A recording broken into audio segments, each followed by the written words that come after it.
Self vacuum किसको कहते हैं? वही यूनिट जो उस यूनिट के अंदर लगा हुआ है, फ्रिज के अंदर, डीप फ्रीजर के अंदर जो यूनिट लगा हुआ है, उस वैक्यूम को हम सेल्फ वैक्यूम कहते हैं, यानी उसी ही कंप्रेसर को इस्तेमाल करते हैं। मैकेनिकल वैक्यूम करने के लिए अलग से हम वैक्यूम पंप इस्तेमाल करते हैं। सेल्फ वैक्यूम करने के लिए अलग से वैक्यूम पंप हम इस्तेमाल नहीं करते, उसी ही कंप्रेसर को इस्तेमाल करके हम सेल्फ वैक्यूम करते हैं। सेल्फ वैक्यूम करते वक्त आपने ये देखना है कि R600 गैस ना हो।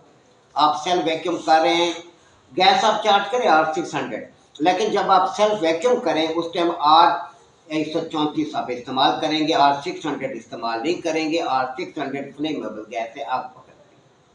तो ये आपने ध्यान में रखना है, बस, बाकी कोई नहीं। अब मैं ज़्यादातर सेल्फ वैक्यूम R22 से करते हैं, R22 पर ही R22 से करते हैं, R34 पर ही R134 से करते हैं, कोई मसला नहीं, सेल्फ वैक्यूम ही करना है। सेल्फ वैक्यूम हम करते हैं दूर दराज इलाकों में। बिल्कुल हम कश्मीर चले गए, कंप्रेसर जल गया, हमें कहते हैं जी वहाँ के लोग, कितनी बार बाग से मेरे पास कंप्लेनें पहुँची हैं कि आप आ जाए, आना आना। असल मसला आना जाने वाली गेम नहीं होती, वहाँ बिजली की लोड शेडिंग, बिजली वोल्ट पूरे नहीं है, वहाँ प्रॉब्लम है।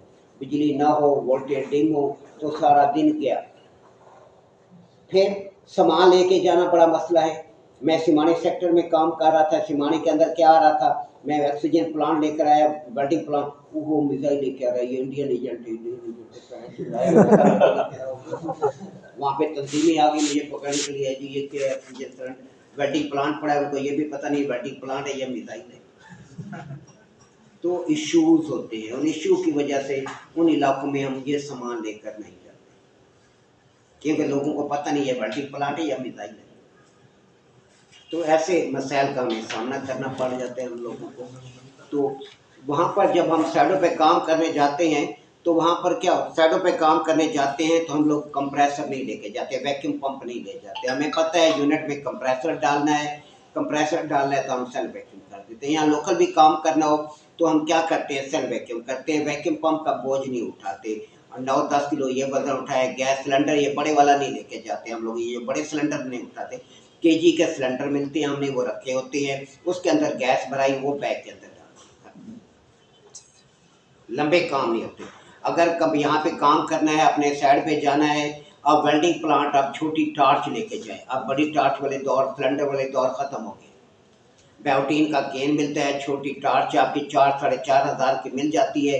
कंप्रेसर के साथ आप कापर का टांका लगा के ले जाएं, ताकि वहाँ पर लोहे की वेल्डिंग ना आए, क्योंकि ये जो छोटी टार्चें हैं ये पित्तल की वेल्डिंग नहीं करती, लोहे पर काम नहीं करती, कॉपर पे वेल्डिंग करती। हम पहले एहतियातन हर चीज़ को दिमाग में रखकर इधर हम कॉपर का टांके लगवा के जाते हैं कंप्रेसर के साथ, ताकि वहाँ कॉपर के टांके ही लगे, क्योंकि साइड के बिजनेस में हमें फ़ायदा ज़्यादा होता है, पैसा ज़्यादा बचता है, हमारे रेट ज़्यादा होते हैं साइड पे काम पर। तो इन साइड पर दूर दराज इलाकों में हमें काम मिलता है बहुत ज़्यादा। तो हम लड़कों कहते हैं अपना काम करें, आप छोटा सामान लें, इसमें काम में है क्या चीज़ पड़ी हुई है, कोई मुश्किल है। अब देखिए आपने सेल्फ वैक्यूम कैसे करना है, सेल्फ वैक्यूम का तरीक़ेकार क्या है। आपका फ्रिज है या डीप फ्रीजर है, सेम चीज़ है, क्योंकि कश्मीर साइड पर फ्रिज बहुत ज़्यादा ख़राब होते हैं, वहाँ वोल्टेज की बहुत ज़्यादा प्रॉब्लम है।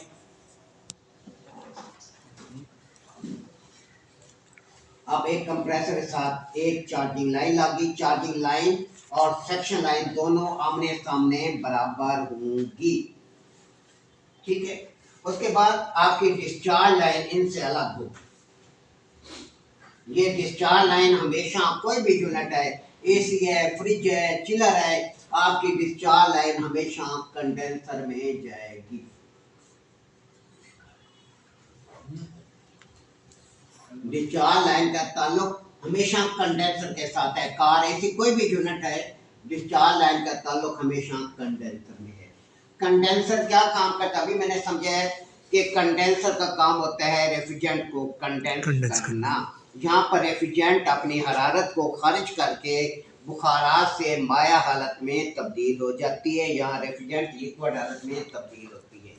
यहाँ पर हमारे पास लगा होता है ड्रायर, आपने क्या करना है, ये ड्रायर, ये लाइन ओपन छोड़ देनी है। ये ड्रायर आपके पास आ गया, अब ये इसके साथ आपने रेफ्रिजरेंट कंट्रोल कैपिलरी ट्यूब अपने लगा,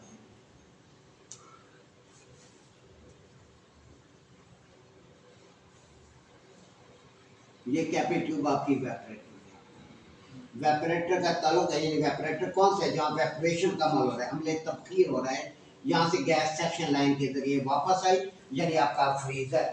आपने ड्रायर लगा दिया।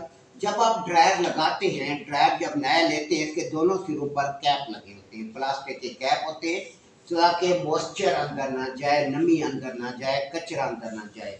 तो जब इस साइड पर हम टांका लगाते हैं तो इधर कैप लगा हुआ होता है, कैप प्लास्टिक होता है। जब इसको हम गर्म करते हैं तो ये ड्रायर पूरा गर्म हो जाता है। जब ये गर्म होता है तो ये जो आपका कैप है इसके साथ पिघल जाता है, चिपक जाता है बिल्कुल। हम उस टाइम हाथ नहीं मारना, ऊपर हाथ मारेंगे हाथ साथ चिपक जाएगा। कपड़ा लेके फौरन ऊपर हम रगड़ देते हैं ताकि इधर गैप ना रहे। ये कैप जो है ये वाला, इसमें से एयर ना गुजर सके, इसको हम बिल्कुल टाइट। उसके बाद हम क्या करते हैं, गैस सिलेंडर लेते हैं। R22 पड़ी R22 ले ले, R134 पड़ी R134 ले ले। थोड़ी बहुत हवा का प्रेशर चाहिए हमें, ज़्यादा गैस नहीं चाहिए। थोड़ा सा ऐसे प्रेशर पड़ा हो, हमारा निज़ाम चल जाता है। इसके बाद आपने लो प्रेशर गेज ले लेनी है, जिसको हम कंपाउंड गेज भी कहते हैं।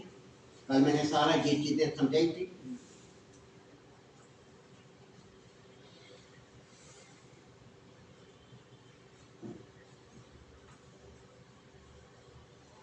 गेज के नीचे वाले पोर्ट का ताल्लुक इसकी चार्जिंग लाइन के साथ आपने कर देना है। गेज के साइड पोर्ट का ताल्लुक आपके पास सिलेंडर है, कोई भी सिलेंडर है, आप उसके साथ इसे अटैच करो। R134 का है, 22 का है, आप कोई भी आप इसे इसके साथ अटैच करो।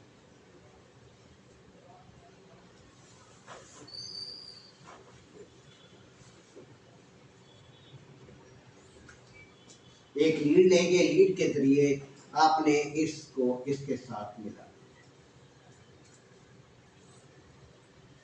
ऊपर चला। अब ये लो प्रेशर गेज, जिसे हम कंपाउंड गेज कहते हैं। कंपाउंड गेज क्यों कहते हैं, क्योंकि इस गेज के अंदर दो रीडिंग्स है।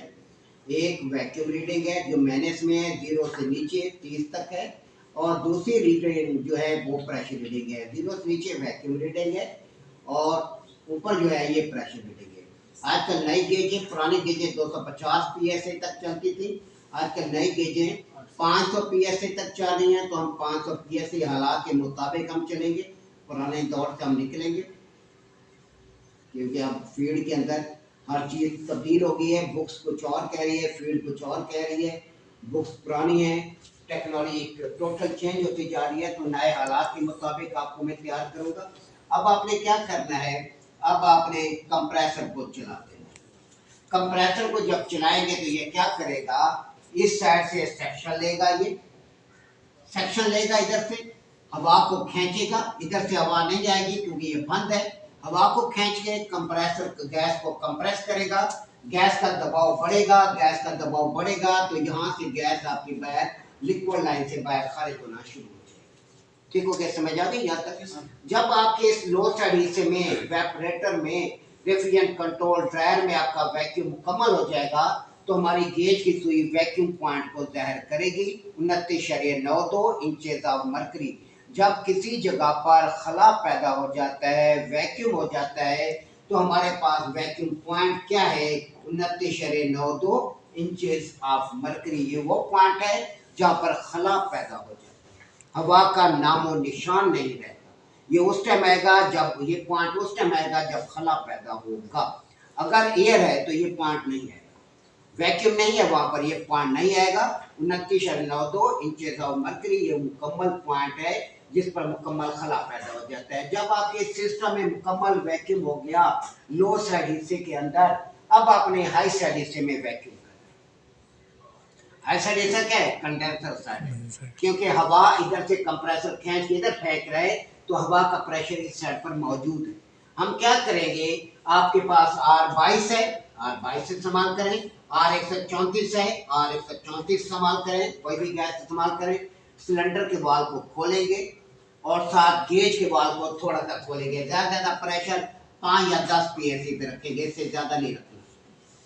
5-10 PSI पे रखेंगे। कंप्रेसर क्या करेगा, कंप्रेसर आपका चल रहा है, वो गैस को कंप्रेस करेगा, क्योंकि कंप्रेसर का काम दिल का है, इसने पंपिंग करनी है, गैस को कंप्रेस करेगा। गैस ज़्यादा दबाव, ज़्यादा दर्जा साथ इधर बाहर खारिज होना शुरू हो जाएगी। इस गैस के प्रेशर से लिक्विड लाइन के अंदर जो हवा है वो खारिज हो जाएगी। ठीक हो गया, समझ आ रही है? हवा खारिज हो गई, यानी इधर भी वैक्यूम हो गया किस्म का। असल मकसद है एयर को निकालना। खारिज हो गई, आपने साथ क्या करना है, एयर खारिज हो रही हो, आपने कंप्रेसर को बंद कर देना है। गैस सिलेंडर के वाल्व को नहीं बंद करना, आप कंप्रेसर को बंद करेंगे। जब इधर आप वैक्यूम कर ले कंडेंसर में, तो आपने सिलेंडर कंप्रेसर को बंद कर देना है। जैसे ही कंप्रेसर बंद होगा, एकदम गैस का प्रेशर इधर जाएगा। क्यों इधर जाएगा? क्योंकि इधर वैक्यूम है, इधर वैक्यूम है, एकदम गैस को खींचेगा। सारी गैस का प्रेशर इस साइड पे जाना शुरू कर। इधर गैस का प्रेशर थोड़ा थोड़ा नीचे रहा होगा। अब आपने क्या करना है, गैस का प्रेशर नीचे रहा है, ये गैस का वाल्व अब आपने बंद कर दें। उधर गैस का प्रेशर ये 10-15 मिनट निकलता रहेगा। क्यों? कैपिलरी लगी हुई है, इससे थोड़ा थोड़ा प्रेशर इधर आएगा। तो आपने क्या किया, पहले आपने कंप्रेसर बंद कर दिया, अब आपने गैस सिलेंडर के वाल्व को बंद कर दिया। ये कैप को उठाएंगे, जैसे कैप को खोलेंगे ऐसे पेचकस मारेंगे, ये प्लास्टिक डैमेज टूट जाएगा। जैसे ये आप हटाते हैं तो एकदम गैस का प्रेशर इधर निकलेगा। जैसे गैस का प्रेशर निकलेगा, आपने ये लाइन इसके अंदर भी। असल मकसद वैक्यूम क्या है, सिस्टम में एयर ना जाए। अब हमने जिस तरीके से काम किया, इस सूरत में एयर जाने के कोई चांस नहीं, एयर जा ही नहीं सकती।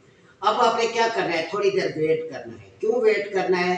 ताकि गैस का प्रेशर कम हो। थोड़ा सा गैस का प्रेशर थोड़ा सा जैसे कम हो, गैस निकल रही हो, बिल्कुल खत्म ना हो जाए। खत्म हो गई तो फिर अंदर एयर चली जाएगी। तो हल्के हल्की गैस पर आपने वेल्डिंग कर देनी है। अगर यहाँ 600 होती तो ये तो धमाका मार जाती, क्योंकि आग पकड़ती है। आपने R22 इस्तेमाल किया जो आग नहीं पकड़ती, R134 से आग नहीं पकड़ती, आपने टक्कर लगा, आपका सेल वैक्यूम हो गया। समझ आए?